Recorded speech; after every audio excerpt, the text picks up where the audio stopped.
ଅଶାନ୍ତ ବାଂଲାଦେଶର ବର୍ବରତାର କାହାଣୀ ଯଦି ମୁଁ ଆରମ୍ଭ କରିବି ନା, ଏ କାହାଣୀ ଏବେକା କାହାଣୀ ନୁହେଁ। କାହାଣୀ ଯେତେବେଳେ ଶେଖ୍ ହସିନା ତାଙ୍କ ଦେଶ ଛାଡ଼ି ଭାରତକୁ ଆସିଲେ, ତା ପରଠୁ ବହୁତ କିଛି ଜିନିଷ ବାଂଲାଦେଶରେ ପରିବର୍ତ୍ତନ ହୋଇଯାଇଛି। ଲାଷ୍ଟ ଡିସେମ୍ବରରେ ଆପଣ ଜାଣିଥିବେ ଯେ ଦୀପୁଚନ୍ଦ୍ର ଦାସ ବୋଲି ଗୋଟେ ଲୋକକୁ ଲିଞ୍ଚିଂ କରାଗଲା। ତାକୁ ଘୋଷାରି ଘୋଷାରି ମାରପିଟ କରି ଗୋଟେ ଗଛରେ ଟାଙ୍ଗି ଜୀବନ୍ତ ଜଳେଇ ଦିଆଗଲା। ୟା ଭିତରେ ଲୋକମାନଙ୍କର ଘୃଣା, ଈର୍ଷା ଆଉ ଯେଉଁ ପ୍ରକାର ହିନ୍ଦୁ ବିରୋଧୀ ମାନସିକତା ଲୋକମାନେ ଦେଖିଲେ ନା, ଏଭଳିଆ ବର୍ବରତାକୁ ଲୋକମାନେ କେବେ ୟା ପୂର୍ବରୁ ଫିଲ୍ କରିନଥିଲେ। ଆପଣ ବହୁତ ଦିନ ପୂର୍ବରୁ ଗୋଟେ ଫିଲ୍ମ ଆସିଥିଲା, ଦେଖିଥିବେ। ସେ ଫିଲ୍ମଟି ନାଁ ଥିଲା ଦ କାଶ୍ମୀର ଫାଇଲ୍ସ। ବହୁତ ଗୁଡ଼ାଏ ଲୋକ କହୁଥିଲେ ଯେ ଏଟା ଗୋଟେ ପ୍ରୋପାଗାଣ୍ଡା ଫିଲ୍ମ, ସମ୍ପୂର୍ଣ୍ଣ ରୂପେ ମିଛ। କୌଣସି ପ୍ରକାର କାଶ୍ମୀର ପଣ୍ଡିତଙ୍କ ଉପରେ ସେଠି ଅତ୍ୟାଚାର ହେଇନାହିଁ କିମ୍ବା ସେମିତି କିଛି ଇନସିଡେଣ୍ଟ ହେଇନାହିଁ। କିନ୍ତୁ ଆଜି ଯେଉଁମାନେ କାଶ୍ମୀର ପଣ୍ଡିତମାନେ ବଞ୍ଚିଛନ୍ତି, ସେମାନେ ଯେଉଁ ଜାଗାରେ ଅଛନ୍ତି, ସେମାନଙ୍କର ସବୁ ର ଫୁଟେଜ୍, ବହୁତ ଗୁଡ଼ାଏ ମାନେ ଅରିଜିନାଲ କ୍ଲିପ୍ସ ସେଥିରେ ଦେଖାଯାଇଥିଲା, ଯେଉଁଟାକି ଗୋଟେ ଫିଲ୍ମ ମାଧ୍ୟମରେ ହଉ ପଛେ ଆମ ସାମ୍ନାକୁ ଆସିଥିଲା। ଯେଉଁଟାକୁ ସମକ୍ରମେ ରାଜନୀତି କ୍ଷେତ୍ରରେ ହଉ, ମାନେ ଦେଶ କ୍ଷେତ୍ରରେ ହଉ, ସେ ଲୋକଙ୍କୁ ଭୁଲି ଯାଇଥିଲେ, ସେ ହିନ୍ଦୁମାନଙ୍କୁ, ଯେ ସେମିତି କିଛି ହିନ୍ଦୁ କାଶ୍ମୀରରେ ଥିଲେ ବୋଲି। ଆଉ ବର୍ତ୍ତମାନ ଯେଉଁଟାକୁ ଲୋକମାନେ ସେଟାକୁ ପ୍ରୋପାଗାଣ୍ଡା ବୋଲି କହୁଛନ୍ତି ନା, ତାଙ୍କ ଆଖି ଖୋଲିବା ପାଇଁ ସବୁଠୁ ବଡ଼ ଉଦାହରଣ ହେଉଛି ବାଂଲାଦେଶ। ବାଂଲାଦେଶର ବର୍ତ୍ତମାନ ଯେଉଁ ସ୍ଥିତି ଚାଲିଛି, ଏକ୍ଜାକ୍ଟଲି ସେମ୍ ସ୍ଥିତି କିଛି ବର୍ଷ ପୂର୍ବେ ସ୍ୱାଧୀନତାର ପରେ ପରେ ଯେତେବେଳେ ଯେଉଁ ହିନ୍ଦୁମାନେ ପାକିସ୍ତାନରେ ଥିଲେ, ସେମାନଙ୍କର ସେ ଅବସ୍ଥା ହେଇଥିଲା। ତାପରେ କାଶ୍ମୀରରେ ସେ ଅବସ୍ଥା ହେଲା ଭାରତ ଭିତରେ। ବର୍ତ୍ତମାନ ଚାଲିଛି ହିନ୍ଦୁ ଜେନୋସାଇଡ୍ କୋଉଠି ନା ବାଂଲାଦେଶରେ।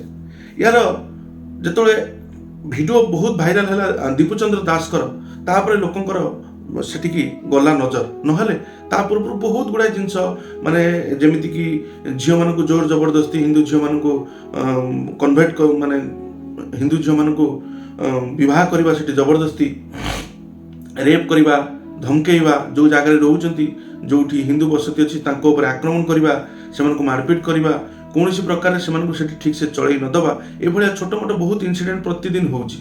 ଯେତେବେଳେ ଗୋଟେ ପୁରୁଷକୁ ଆପଣ ଦେଖିଲେ ଯେ ତାକୁ ଜିଅନ୍ତା ଜଳେଇ ଦିଅନ୍ତି, ତାହେଲେ ଭାବନ୍ତୁ ଗୋଟେ ନିରୀହ ମହିଳା ଉପରେ କେତେ ମାତ୍ରାରେ ଅତ୍ୟାଚାର ବାଂଲାଦେଶରେ ହେଉନଥିବ। ଏ କାହାଣୀ, ସମ୍ପୂର୍ଣ୍ଣ କାହାଣୀଟି ମୁଁ ଆଜି ଆପଣଙ୍କୁ କହିବି, ଯେ ଏହି କାହାଣୀରେ ଆପଣ ଜାଣିପାରିବେ ଯେ ବର୍ତ୍ତମାନ ହିନ୍ଦୁ ଘୃଣା ବାଂଲାଦେଶରେ ଏତେ ମାତ୍ରାରେ କାହିଁକି ବଢ଼ିଯାଇଛି।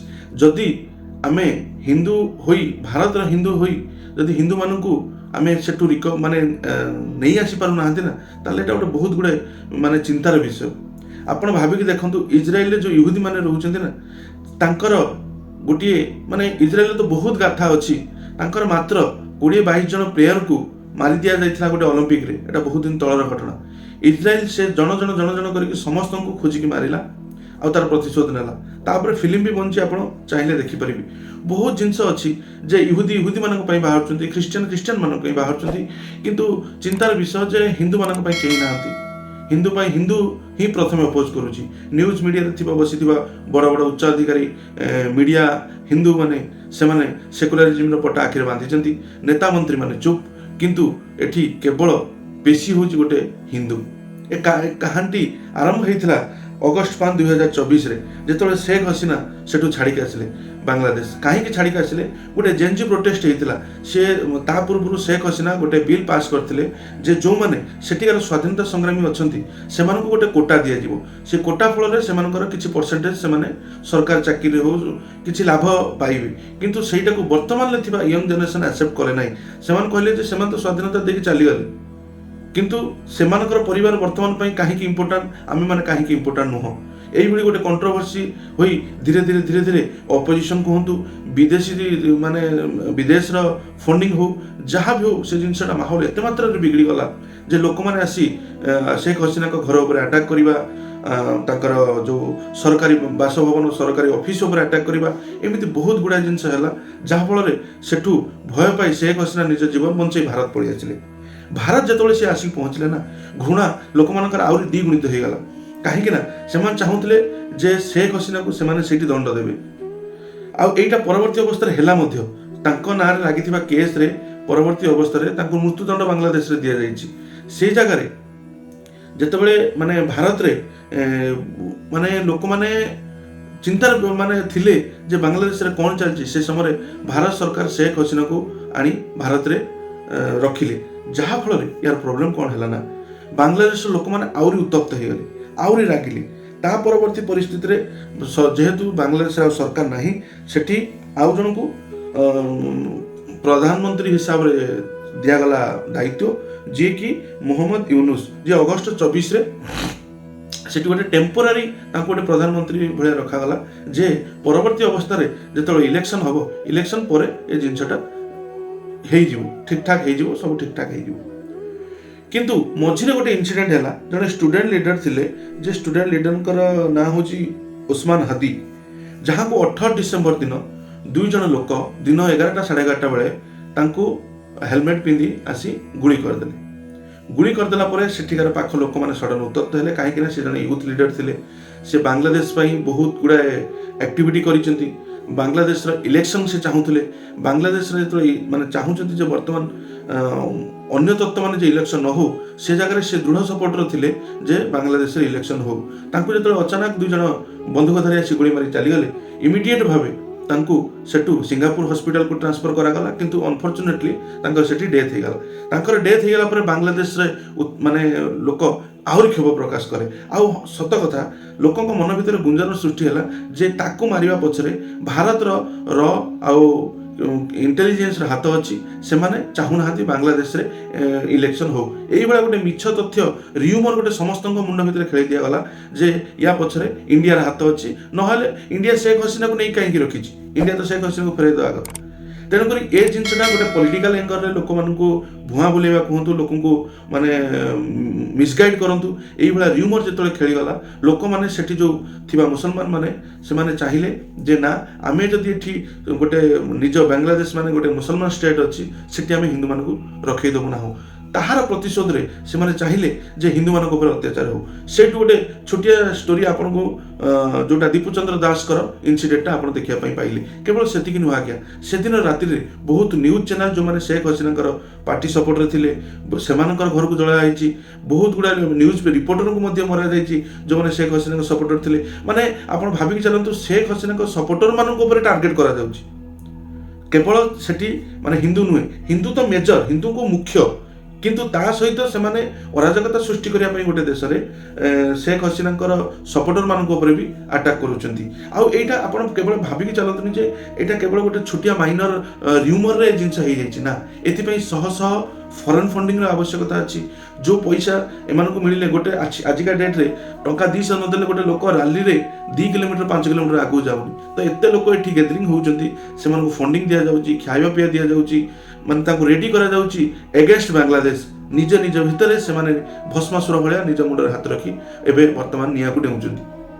ତାଙ୍କର ଯେଉଁ ପ୍ରକାର ସେଠି ପଲିଟିକାଲ ସିନାରିଓ ବର୍ତ୍ତମାନ ଚାଲିଛି, ତାର ଇଫେକ୍ଟ ଭାରତ ଉପରେ ମଧ୍ୟ ପଡ଼ୁଛି। ଭାରତର ଲୋକମାନେ ବି ବର୍ତ୍ତମାନ ବାଂଲାଦେଶୀଙ୍କ ବିରୁଦ୍ଧରେ ଚାହୁଁଛନ୍ତି ଯେ ବହୁତ ଗୁଡ଼ାଏ ବାଂଲାଦେଶୀ, ଯଦି ବାଂଲାଦେଶ ତମର ଏତେ ଭଲ ବାଂଲାଦେଶ ସେଠି, ଆରେ ଭାଇ ତମେ ସେଠି ରହୁନ, କାହିଁକି ଭାରତକୁ ବାରମ୍ବାର ପଶୁଛ? ତମେ ଯଦି ଚାହୁଁଛ ଯେ ବାଂଲାଦେଶ ତ ମାନେ ଯେତେବେଳେ ସ୍ୱାଧୀନ ହେଇନଥିଲା, ତାର ସବୁଠୁ ବଡ଼ ଭୂମିକା ଥିଲା ଭାରତର। ଯେତେବେଳେ ସେ ପାକିସ୍ତାନଠୁ ଅଲଗା ହେଲା, ସେତେବେଳେ ଭାରତ ସୈନ୍ୟ ପଠେଇ ବାଂଲାଦେଶକୁ ଗୋଟେ ସ୍ୱତନ୍ତ୍ର ଦେଶ ବୋଲି ପ୍ରମାଣିତ କରିଥିଲା। କିନ୍ତୁ ପରବର୍ତ୍ତୀ ଅବସ୍ଥାରେ ଆପଣ ସବୁବେଳେ ଜାଣିଥାନ୍ତୁ, ଯେତେବେଳେ ଧୋକା ଦିଏ ନା, କେବଳ ନିଜ ଲୋକ ହିଁ ଧୋକା ଦିଅନ୍ତି। ତେଣୁକରି ବାଂଲାଦେଶକୁ ଯେଉଁ ଭାରତ ଦିନେ ନିଜର ବୋଲି ଭାବି ତାକୁ ସପୋର୍ଟ କରିଥିଲା, ଆଜି ସେଇ ବାଂଲାଦେଶର ସବୁ ୟୁଥ୍ ଲିଡର ଭାରତ ବିରୁଦ୍ଧରେ କହୁଛନ୍ତି। କିଏ କହୁଛନ୍ତି ଯେ ଆମେ କାଶ୍ମୀର ଛଡ଼େଇ ନେବୁ, କିଏ କହୁଛନ୍ତି 7 ଷ୍ଟେଟ୍ ଛଡ଼େଇ ନେବୁ। ବହୁତ ଗୁଡ଼ାଏ କମ୍ପ୍ଲିକେସି ଭିତରେ ବର୍ତ୍ତମାନ ସେଠି ଚାଲିଛି ରାଜନୀତି। କିନ୍ତୁ ରାଜନୀତିର ନିଆଁ ଭିତରେ ଜଳୁଛନ୍ତି କେବଳ ହିନ୍ଦୁମାନେ। ଅନ୍ୟମାନେ ତ ସବୁ ତାଙ୍କର ଭାଇ ଭାଇ, କିନ୍ତୁ ହିନ୍ଦୁ କେବେ ଭାଇ ଭାଇ ହେବେ? ହିନ୍ଦୁ ଭାଇ ଭାଇ ହେଉନାହାନ୍ତି। ସେଠି ଏତେ ବଡ଼ ନିର୍ଯାତନା ଚାଲିଛି ଭାରତ ସରକାର ପକ୍ଷରୁ। ଯଦି କିଛି ଲୋକଙ୍କୁ ସେଠୁ ଆଣି ଭାରତରେ ସେଟଲ୍ କରାଯାଏ, ତାହେଲେ ବହୁତ ଲୋକ ଉପକୃତ ହେବେ। ଆମେମାନେ ବି ଚାହୁଁଛୁ ଯଦି ହିନ୍ଦୁମାନେ ସେଠି ଅସୁବିଧାରେ ଅଛନ୍ତି, ସେମାନଙ୍କୁ ଭାରତ ନିଆଯାଉ। এটা তো ବହୁତ ଗୋଟେ ମାନେ ମୋ ହୃଦୟର କଥା, କିନ୍ତୁ ଏଟା ଗୋଟେ ପଲିଟିକାଲି ଏଙ୍ଗଲରେ କିମ୍ବା ଗୋଟେ କଣ୍ଟ୍ରି ବିଷୟରେ ଭାବିଲେ ଏଟା ମେ ବି ଇମ୍ପସିବୁଲ୍। କିନ୍ତୁ ବର୍ତ୍ତମାନ ଯେଉଁ 7% ଭାରତୀୟ 7% ହିନ୍ଦୁ ଅଛନ୍ତି ବାଂଲାଦେଶରେ, ଆପଣ ଭବିଷ୍ୟତରେ ଦେଖିବେ ପାକିସ୍ତାନ ଭଳି ସେଠି ଏମିତି ପ୍ରତିଦିନ ତାଙ୍କ ଉପରେ ଅତ୍ୟାଚାର ପୀଡ଼ା ହେବ, ଯାହାଫଳରେ ଧୀରେ ଧୀରେ ଧୀରେ ଧୀରେ ସେଠି ବି ଦିନେ ହିନ୍ଦୁ ଲୋପ ପାଇଯିବେ। ପରିସମାପ୍ତି ହେଉଛି ଯେ ହିନ୍ଦୁ ଯଦି ଭାଇ ଭାଇ, ତାହେଲେ ଭାଇର କାମ କେତେବେଳେ ଆସିବ? ସରକାରଙ୍କୁ ମୋର ଅନୁରୋଧ, ବିନୀତ ଅନୁରୋଧ ଯେ ବାଂଲାଦେଶରେ ଥିବା ହିନ୍ଦୁ ଭାଇମାନଙ୍କୁ ଜଲ୍ଦି ଭାରତ ନେଇ ଆସନ୍ତୁ। ଭାରତର ବହୁତ ଗୁଡ଼ାଏ ଖାଲି ସ୍ଥାନ ଅଛି ସେମାନଙ୍କୁ ଦେବା ପାଇଁ। ଯଦି ରୋହିଙ୍ଗ୍ୟା ଆସିକି ଲକ୍ଷ ଲକ୍ଷ କୋଟି କୋଟି ଆସିକି ଭାରତରେ ରହିପାରୁଛନ୍ତି, କ'ଣ ହିନ୍ଦୁ ଭାଇଙ୍କ ପାଇଁ ଜାଗା ନାହିଁ? ହିନ୍ଦୁ ଭାଇ କ'ଣ ଆସିକି ଭାରତରେ କେବେ ରହିପାରିବେ? ଯଦି ହିନ୍ଦୁ ଭାଇ ଆସିକି ଭାରତରେ ନ ରହିପାରିବେ ତାହେଲେ ରୋହିଙ୍ଗ୍ୟାକୁ ଏଠି ତ କମ୍ ସେ କମ୍ ବିଦା କର।